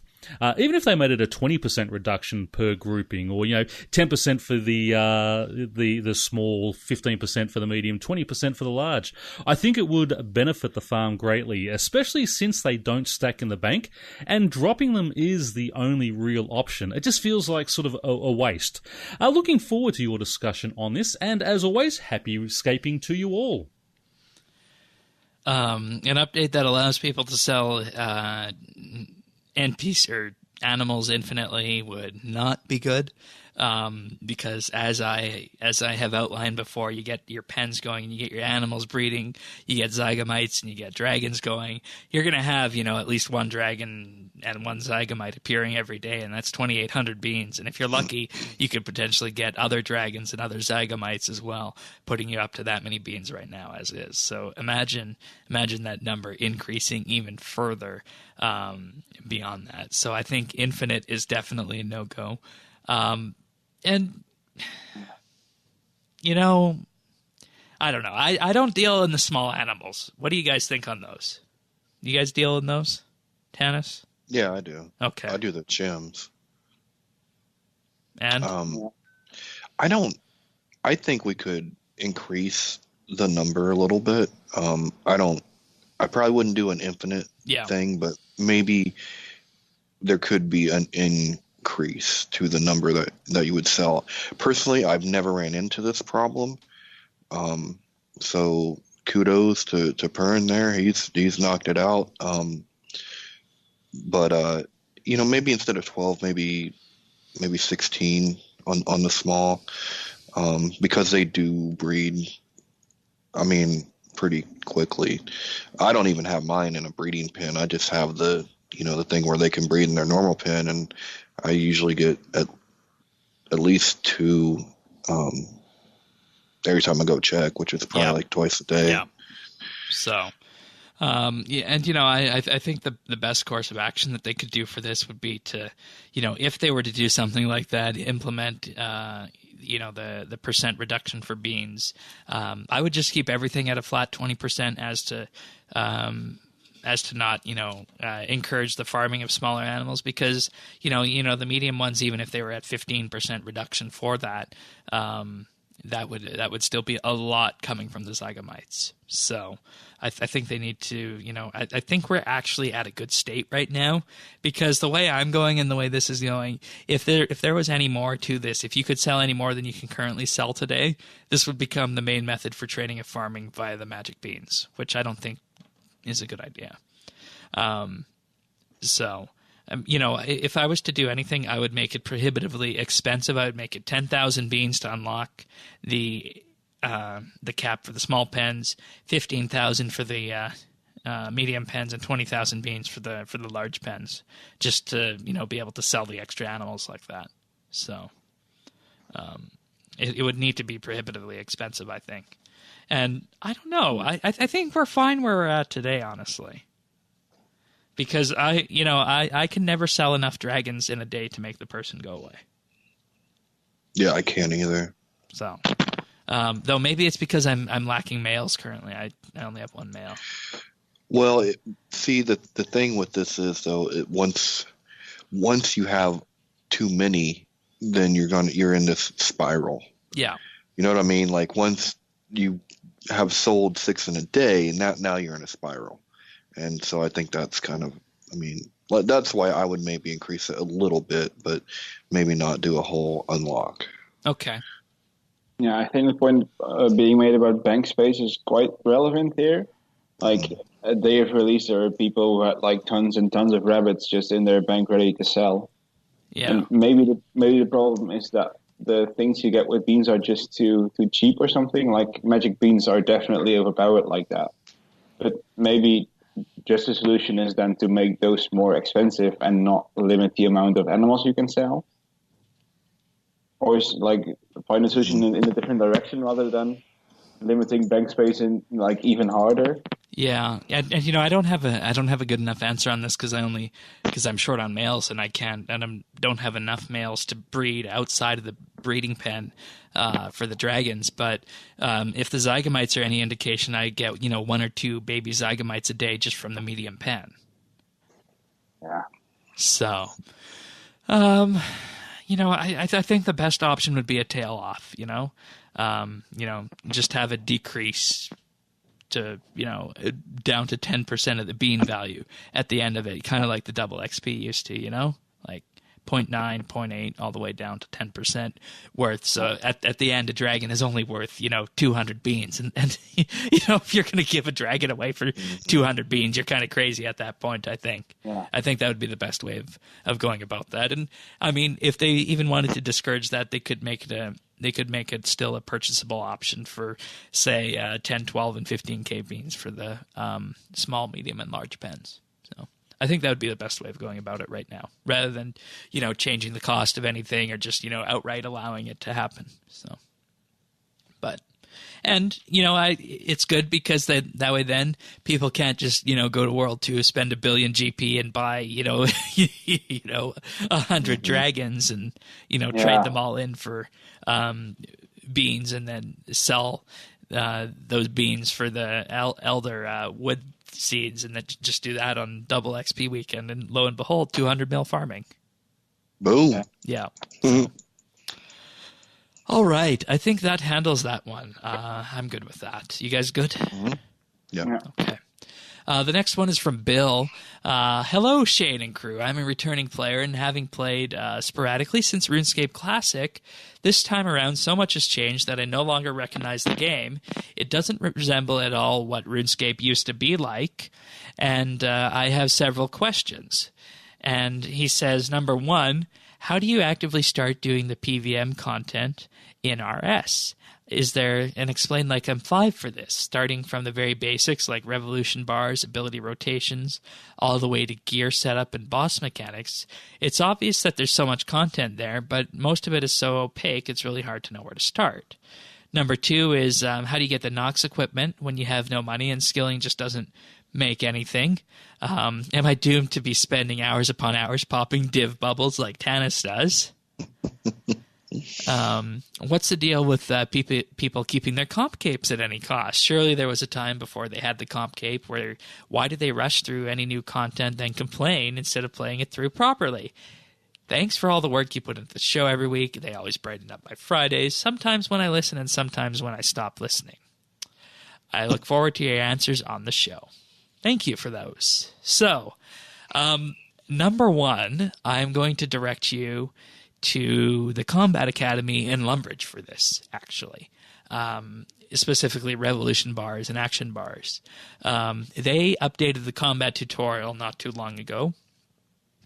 And this combat tutorial effectively copy-pasted the recommended Revolution action bars from the RS Wiki into game. So literally all you need to do is head to the Lumbridge Combat Center. You don't even need to head there. Just equip your armor and the weapons you want to use. Right-click the little cog on your combat action bar and choose Set Up Action Bar, and it will give you an action bar that is suitable for Revolution and the weapons that you are using.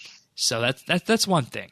And, failing that, I'm going to include a link to the shows or to the RS Wiki page of the action bars, because we've talked about that a lot before, the Revolution action bars, and which one is the best one to go with, and what's the best way to go about doing this. And on this page, there's ones for all the various types and whatnot, melee, magic, ranged, and so on and so forth. So there will be a link to that in the show notes at update.rsbnb.com. And we also talked about this combat stuff on the Patreon special about EOC, Tanis, the one you missed, and this was very revealing to everyone. And basically, the nutshell of that was that we came to the conclusion that the combat system is hard to master, but once you know it, it's actually very powerful.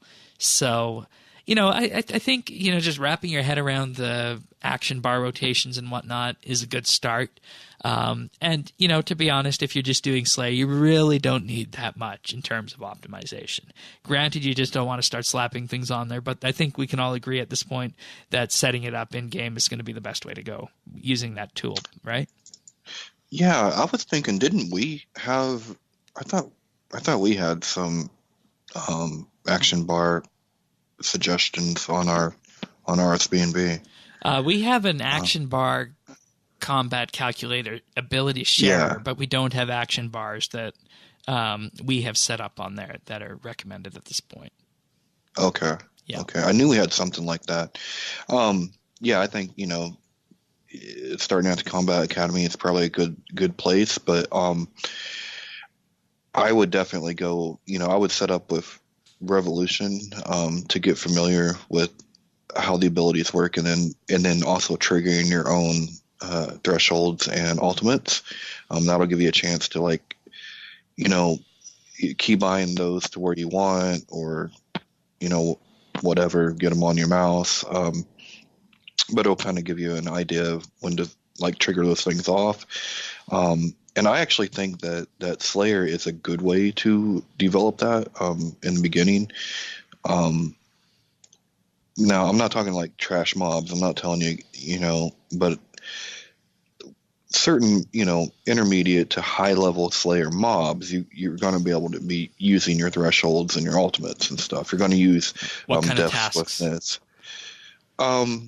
Celestial Dragons, you'll use Death Swiftness a lot. Say Abyssal Demons, you're going to be using Hurricane. Is it Hurricane? Hurricane, the melee. A lot of AoEs, stuff like that. And then when you're transitioning into bossing, if you've been around since Classic, then you've probably done God Wars 1. You're probably familiar with that one, but that's obviously where you would start, right?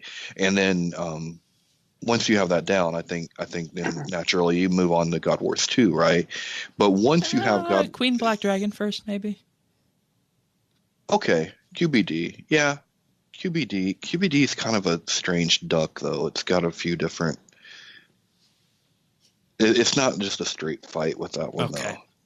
I don't know. If you're just wanting to learn the straight fight, I would go to God Wars 2 at that point, because that adds a little bit more mechanics, but not too much. You can do it. Once you're past that point, that's when you need friends, basically, to start doing some of the higher level PVM.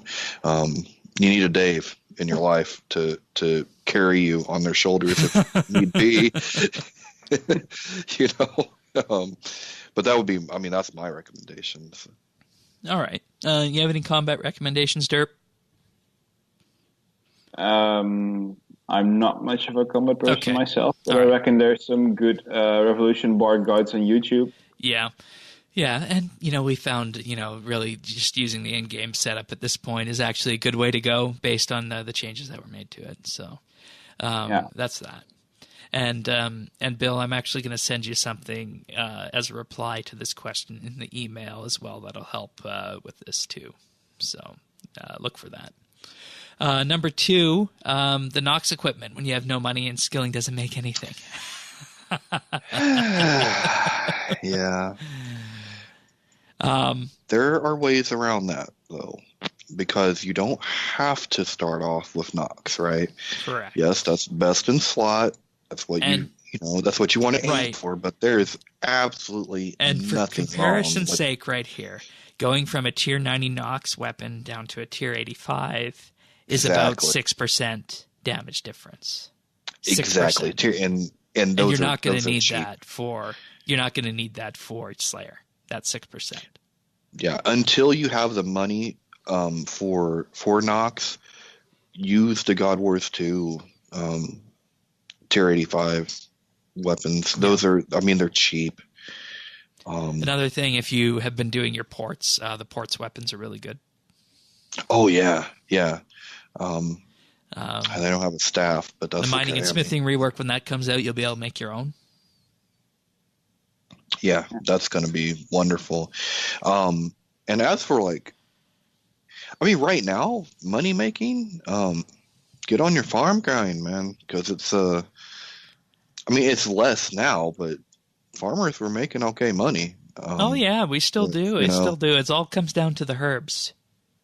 Yeah, but I mean, just with the player on farm, I mean, Oh. people were making decent money. And actually, if you want something a little bit funner than popping bubbles, I mean, Slayer is still a good way for you to make some money and learn the combat system as you go.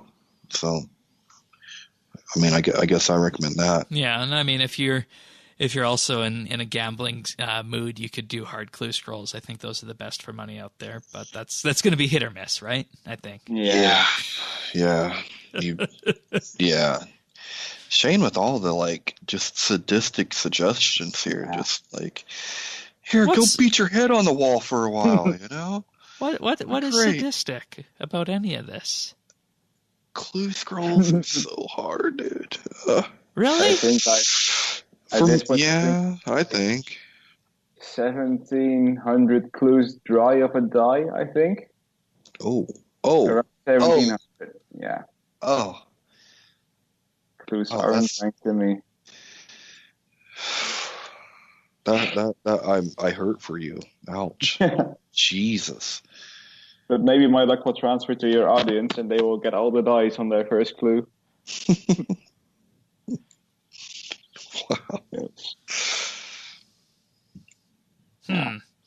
Yeah. Just looking at the God Wars 2 stuff, the tier 85 ranged weapon is only 5 mil. Yeah. And I think the dual wield, the blades, right, that you get from Furies, those are really cheap too, aren't they? Yeah, they are. I thought they were. Yeah. So but the thing about God Wars 2 weaponry is that it's tier 80 damage and tier 90 accuracy, I think. Yeah. So if you're doing glaives, you might just as well do the royal crossbow, I guess. Yeah. I mean, for ranged royal crossbow, but I mean for melee, there's really not that many other options out there. That's fair. And I mean, I think tier 80 accuracy tier 80 damage is still fine for Slayer. Oh yeah. Yeah, that's true. Yeah. So, well, and it's not as if you can't do a lot of the bosses without that. Now, granted, you're not going to probably do next, and you're not going to go on raids, but you can do God Wars 1, God Wars 2, QBD. You can do all of that with tier 80, tier 85 weapons. Are you going to be able to like show off to your friends? No, but will you be able to get efficient kills? Yeah. All right. So basically, look at the tier 85 God Wars dungeon weapons. What are the melee ones called? I don't remember the melee one. What's the tier 85 melee weapon? The Blade of Avarice and the Blade of Namora. And the Dragon Rider Lance is also... the Dragon Rider Lance. Yeah. Okay. That one's a little pricier because of Aftershock, but but it's an excellent substitute for a scythe. If you don't have the money for a scythe, then the lance is definitely for you. And I think we should clarify that we're talking about the scythe and the Dragon Rider Lance because those are two-handed weapons. And the best abilities, the best AoE abilities in game right now, which you want for Slayer, for things like Abyssal Demons and whatnot, are two-handed AoE. You Yes, know, you can do dual wield the AoE, but you're not going to get the same amount of damage output. You're not going to get as many choices for abilities. So that's why two-handed is best for this. We would like there to be more parity in the system, but that's just not what we have right now. So yeah, and I'm sure if you really wanted to go all out, you could perk those weapons up as well. yeah, that would help a bit. Give them a little more. You might be able to perk them to a point that you could bring them up to tier 85 damage, I think. Yeah. So I don't know if you could get to 90, but you could definitely get to 85. So, and then what's the deal with people keeping their comp capes at any cost? We're actually going to be talking about that on this month's monthly bit. Yeah, you know, I don't get the complaining of it, but I do get like the drive to keep or to get it back. I mean, that makes perfect sense to me. And I think part of the problem is that for the longest time it was a moving target. You know, Jagex set it up and it was governed by the forums and whatnot, and there was no clear guidelines what should be added. Then, I mean, if you look at the trim, sure, the comp cape is good, but if you look at trim, you got absolute levels of insanity to get that. You know, 5,000 Castle Wars games. And back in the day, that's been taken down a bit because of the change in how the tickets work, but still. Oh yeah, look at the chompy birds. You need like what 1,200 chompy birds right. or something crazy like that. Yeah, it's so. I'm never gonna go for comp or trim. I'm still in comp pursuit, but I get deterred, and I get to every once in a while you get a. I don't know. You feel like a 120, you know. So you gotta do it. Yeah. You know, I think that's because you've leveled everything up to 99. You've got the 120s that count to 120. Unless you absolutely find a skill passionate, you're not really going to level it to 120 unless there's a reward for it. And you know, it's just people wanting to continue playing their same accounts and have a reward always for doing that. But there's a limited pool of rewards that are available, so that's why people end up doing comp and trim. I'd like to see these same people that go for comp and trim all the time go for Master Quest. You know, I had a trim comp tell me that because he had both. He has no Master Quest is harder. And Master Quest. Yep, that's exactly what he said. Which it was hard for me to believe. And you know, we could go back to the same thing. Why isn't Master Quest a requirement for trim? Yeah. That's a good question.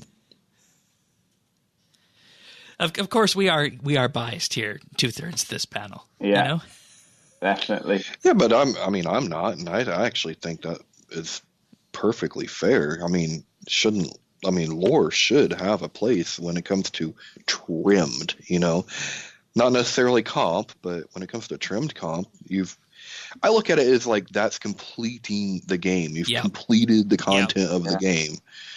So, and trimmed is like that much extra. So if you haven't, gotten all the lore drops and all that, then. But hey, we got something to help us this week with that. That's right. Yeah. Get the lore hound out there. So I think the other side of this debate is that like the Master Quest cape is like just the biggest lore achievement you can have, and just putting it as a requirement for completionist's sake just feels kind of wrong, I guess. Like it should just be a cape for the diehard lore enthusiasts that are in RuneScape. And, okay, I see that. And, you know, when people go for a cape and whatnot, they just, constantly rush for it, and that kind of devalues it, just like 99s were devalued with everyone rushing for them for the sake of doing it.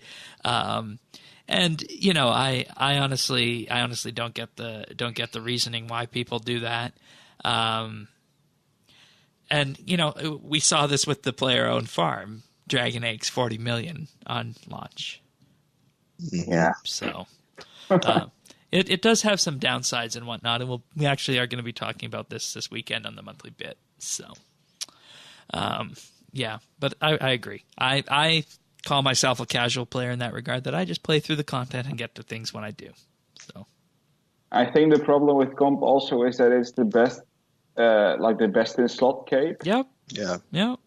I think that's one of the main issues with comp. Yep. Yeah, and that's fair. That's why if I was going to add that, I mean, I would add it to the trim, because in my mind, I look at trimmed as like that should be the most exclusive, hardest cape with the most stuff that you have to do to earn it. Yeah. Yeah, definitely. But that's just my opinion. Alrighty. Yeah. Thank you, Bill. Next one is from Tycho. So this one reads as follows. Quest Point Shop is now out, and with it we meet May and the Lorehound, the latter we keep as a pet. What people may or may not know is that the community on RuneScape's official Discord server had a large influence in certain parts of the update. A few examples are the examine messages, dialogues with the Lorehound, and the quest NPCs you can transform into, with the Ring of Quests, of course. Two of the Lorehound's dialogues were suggested by me and a few others on that Discord, and it's thus no surprise we're quite proud of that on release. You have talked about how Jagex should be less dependent on the community and go in a direction that's healthy for the game in the long run. My questions are thus, do you believe that this update should have been less interactive with the community? Personally, I think it's wonderful to support the developers and see the content come to life.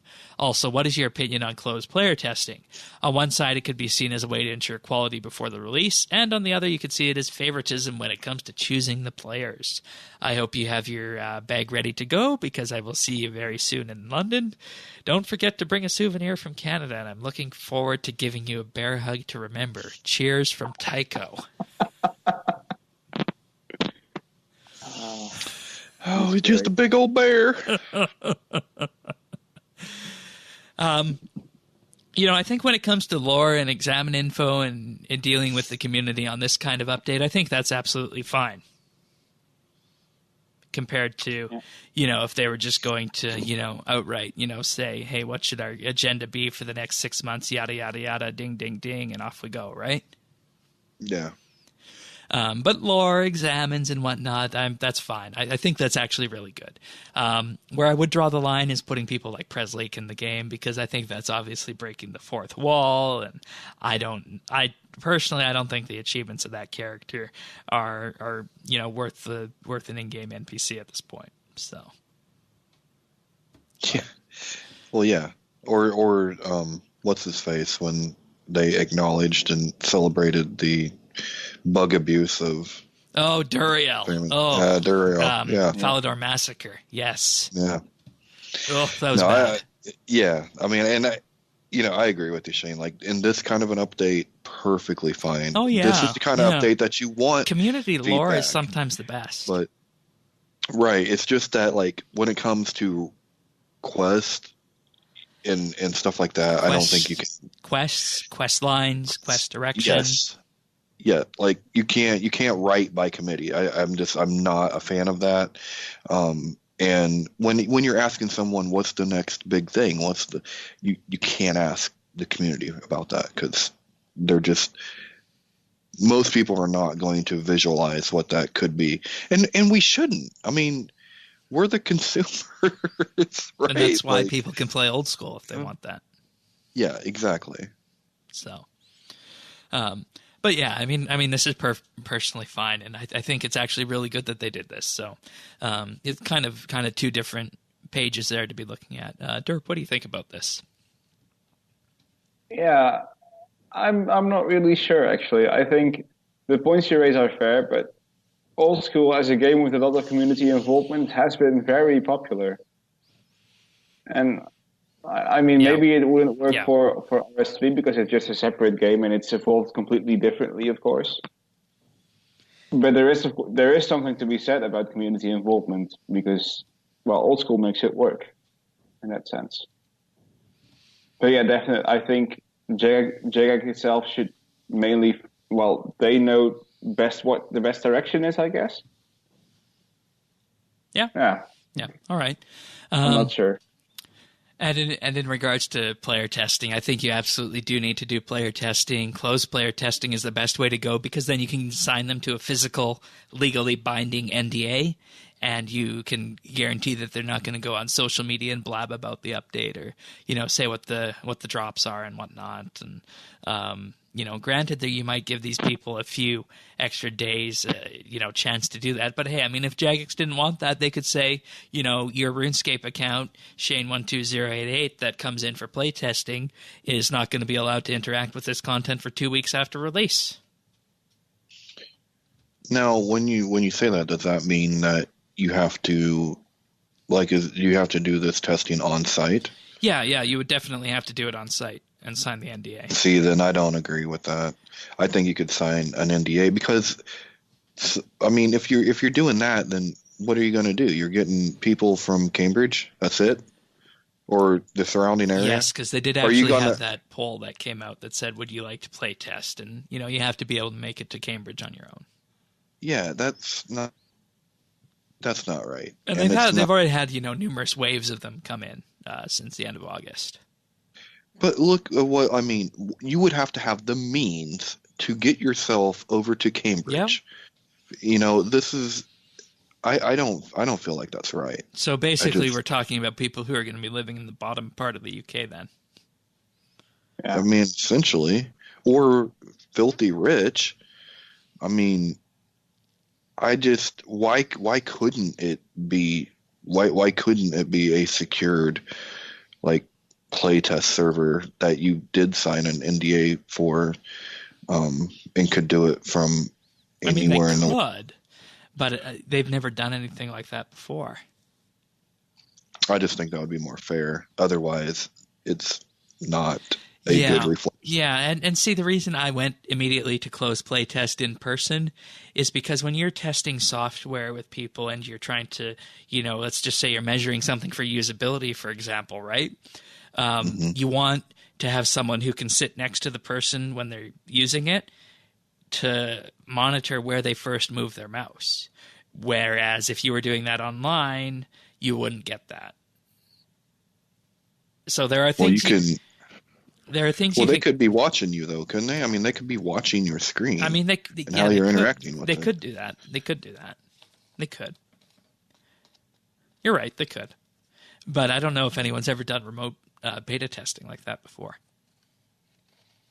I was just curious because I totally agree with what you're saying when it comes to I want the best testing environment, but at the same time it's hard for me to get past this is a very small pool of people geographically or socioeconomically, and to me that is going to skew the results. You're only going to get certain kind of people that will ever be able to test. Yeah, it's not fair. No. Yeah, that's right. So, all right. Let's see. Anything else on this one? I mean, there's the bear hug we can both look forward to, I guess. RuneFest, yes. All right. If you guys want to send your own questions in, next week on the show will be Tanis and Earth. Holding the fort down. Email them. Nervous yet, Shane? No. Questions at rsbnb.com. You can also call or text to 571-57BNB, which is 571-572-2632, or leave us a DM on Twitter at RSBNB. All right. So moving into tech news right now, Google Chrome 69 and its forced login, privacy backlash as it's being called. So basically what ended up happening with this is that if you had Google Chrome and you were signed into, say, Gmail or YouTube, Google would take this as an okay and it would sign you into the Chrome browser. And in doing that, it lets them sync various aspects of Chrome, like history if you choose to, or bookmarks or tabs, open tabs and whatnot, sync them between different Chrome instances that are logged into your Google account. So basically what this meant is that they took Chrome as an extension of one of their services like Gmail or YouTube and whatnot and just automatically signed you in. And, there are people who didn't want this because they didn't want necessarily to have their browser history synced, or their bookmarks synced, or their tabs synced, or whatnot with this. And this was something that was done without people's consent. And you can tell this if this happened to you by going to the new tab page in Google Chrome. And if you see your avatar, your Google picture up at the top right, that means that you have been signed in to Google Chrome. And you can know if you weren't previously, because you wouldn't have seen that picture there. So this will be reversed in Chrome 70 when that comes out in mid-October. But until then, this is an activity that is going to persist within Google. So, and they say Google claims that this does not mean that Chrome Sync gets turned on, but basically what it does is that it links your Chrome browser to your Google account. And you might have sync on, or you might, elect to not have sync on. But it's basically signing you into Google when you might not necessarily want to be signed into Google. So, I didn't notice this because I'm signed into Chrome, but I don't know if you guys sign into Chrome or if you even use Chrome. But this is just something to be aware of with Google Chrome. Okay. Just I as have you were talking, noticed. just as you were talking, I noticed a little button at the top right of my screen that I'm logged into Google Chrome. Yep. Yep. There you go. There you Only go. just now. Yeah. So, and I don't know. I don't know if this is as big of. Is this a big privacy concern, Tanis, compared to where we've been? No, I mean, compared to Facebook. Okay. All right. Yeah, Fair no. enough. Well, then, just a little bit of a PSA out there to everyone who uses Google Chrome. Speaking of Facebook, you ready for what's next? Oh, no. I didn't mean to. Well, we're going that way. Okay. Facebook effectively allows anyone who is on the platform but might not have entered a phone number to be targeted by their own phone number. So. What? Yep. So if you use Facebook and you don't have your phone number inputted into your Facebook account, but someone on your friends list has you in their contacts book with your phone number, they will make that association based on your name and link that phone number that your friend had for you to your Facebook account under the hood.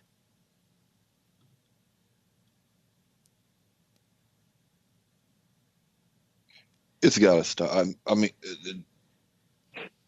can we do a segment on how to delete your Facebook? Because I don't even know how to delete it, but I'm ready. That's ridiculous. Like, that's not even, like, that's your friend's contacts. So not Facebook, but their contacts. Because when you sign in with Messenger or Facebook, it asks for permission to see your contacts. What if you say no? If you say no, then it won't upload the contacts to Facebook, and this won't happen. But people just want to bring their address book into Facebook, so they have all their friends on Facebook, so they press yes regardless. I don't think I ever have, but still. But if anyone you know, like if I had on Facebook, if I had you on Facebook, and I had your phone number in my contacts book, and I linked that up, but you didn't have yours on Facebook, it would make that link towards you. See, that's that's ridiculous. Now think about all the crap that has went on the last year with Analytica. What was it? Cambridge Analytica and all these places. Yeah. Now you're going to start getting phone calls on your cell phone. Oh no, they're not using it for that. Really? They're using it for ads. Yet. Yeah. Yet. And let's just go into the story here. So this researcher here at Gizmodo, who posted this article last week, ran an ad on Facebook targeted at a specific computer science professor named Alan Mislove. And Mislove is studying how privacy works on social networks and had a theory that Facebook was letting its advertisers reach users with contact information collected in surprising ways. So these two were testing this out. And basically, this guy directed the ad to display to a Facebook account connected to the landline number for Alan Mislove's office, which is a number that Alan Mislove, had never given to Facebook. And he saw the ad within mere hours of this happening. And then when he clicked, why am I seeing this ad? It says one of the reasons you're seeing this ad is that Real Future has added to a list of people they want to reach on Facebook. They were able to reach you because you're on a customer list that was collected by Real Future and its partners, or you provided them with your contact information off Facebook. But that's not what happened. So they were lying about it on top of it. Yeah. Even though someone, just purchased the ad and had them in the, had the number in their contacts or provided it to the ad agency, as they're saying happened here. Now, with this, example that it gives is that, Facebook lets people upload a list of phone numbers or email addresses. It will then, put them in front of accounts associated with that contact information. They say clothing retailer can use this to place an ad for address in Instagram feeds for women who have purchased from them before. Targeted advertising. Now, this is where it gets really scary and what we were talking about. It says you might assume you could go to your Facebook profile and look at your contact and basic info page to see what email address and phone numbers are associated with your account, and thus what the advertisers can use to target you.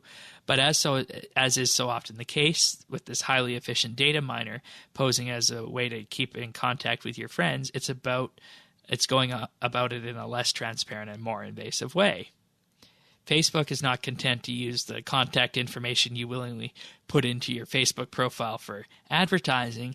It is also using the contact information you handed over for security purposes and contact information you didn't hand over at all, but that was collected from other people's contact books. And Facebook calls this shadow contact information. I feel like this either is or should be illegal.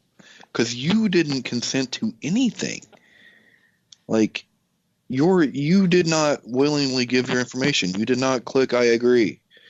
Like, how is that legal? I'm sure it ain't some places. I'm sure some places it's not.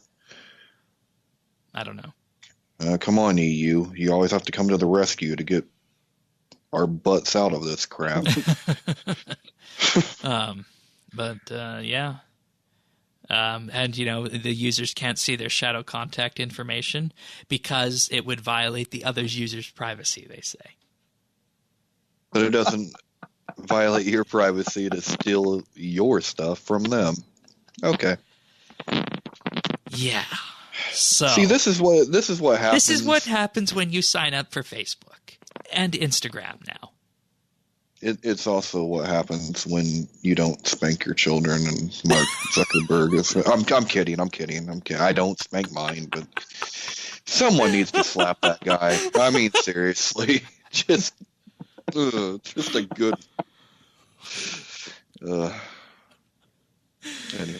Yeah. So, I mean, the only way to really go about this is to either delete the Facebook account, log out, clear your cookies, and forget about it. Or probably not even use something like Ghostery to do that, because it would still grab you in based on your Facebook account. So it's such a mess. Delete Facebook. I don't know. I don't even know how to delete it. I really would probably do it at this point. No. All right. Final piece of tech news, a little bit of good news. Extended Fortnite crossplay beta launches on the PS4. Yeah, and this broke the wall. This is the first time the PS4 is going to be allowing crossplay on their console. They'll be able to play with Android, iOS, Switch, Xbox One, Windows, and Mac versions of Fortnite. It's a step. It's a step. And hopefully it'll happen for other games as well, too. Oh, I hope. And can't we just be one big gaming happy family? Yeah, Sony says for 24 years we have strived to deliver the best gaming experience to our fans by providing a uniquely PlayStation perspective. Today, the communities around some games have evolved to a point where cross-platform experiences add significant value to players. In recognition of this, we have completed a thorough analysis of the business mechanics required to ensure that the PlayStation experience for our users remains intact today and in the future as we look to open up the platform. So thanks, Fortnite. You did the Finally. impossible. Yeah, and then there was a really funny tweet that came from Microsoft on this matter on the Twitter feed for this. The first reply to the Sony tweet is a reply from the Xbox account with 2 hands up in the air clapping. So, but yeah, I mean, who would have thought Fortnite could break something like that? And Fortnite, turns 1 year old this week, the Battle Royale mode. Yeah, just 1 year. I mean, wow. Yep. Alrighty. Well, I believe that's it for tech news this week. We're going to move on to some other things right now, including the September Skill of the Month update, which is farming. How's that going, Shane? I'm still in 5th. I thought I could do more, but I just so many other things happening in preparations that I've decided that I'm just going to settle for where I'm at right now. Currently, Sorensen 57 is in first place with 23.7 million experience gained. In second place, we have Poison Nova with 8.1, and in third place, we have Whitey with 5.9 million experience gained. Wow. So I guess you'll be handing over your straw hat and pitchfork, right? Yep, for the skill of the month at least. For the skill of the month at least. Passing it on. But for the October skill of the month, we have a contest of true endurance. We have agility. Oh. That's gonna be interesting to see. Oh well, at least I can revel in the pain that all of the contestants will be doing. Combatants. Yeah. All right. Mm-hmm. Okay. So, RuneFest is happening next week, and before we go on to the achievements, I just want to share something that we've been working on a little bit, and something that I want everyone to use when we do inevitably go there next week. So basically what's happening is through ClanQuest, we're running something called the RuneFest Hub. And what you're going to see on this website at clanquest.org/hub is you're basically going to see any announcements that were announced at RuneFest in terms of news or reveals or any breaking news. That'll be pinned up at the top. Then on the left-hand side of the screen, there's going to be a Twitter feed featuring ClanQuesters who are at RuneFest and tweeting at the event. Derp, if you're on Twitter, let me know and I'll add you to the list. But basically, any tweets from anyone at RuneFest will be right there.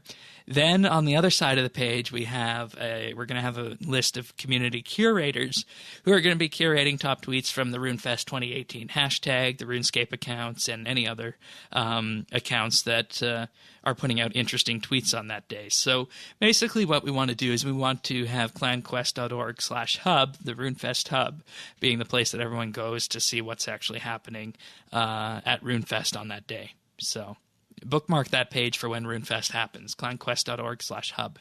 It's one of our public-facing features at ClanQuest.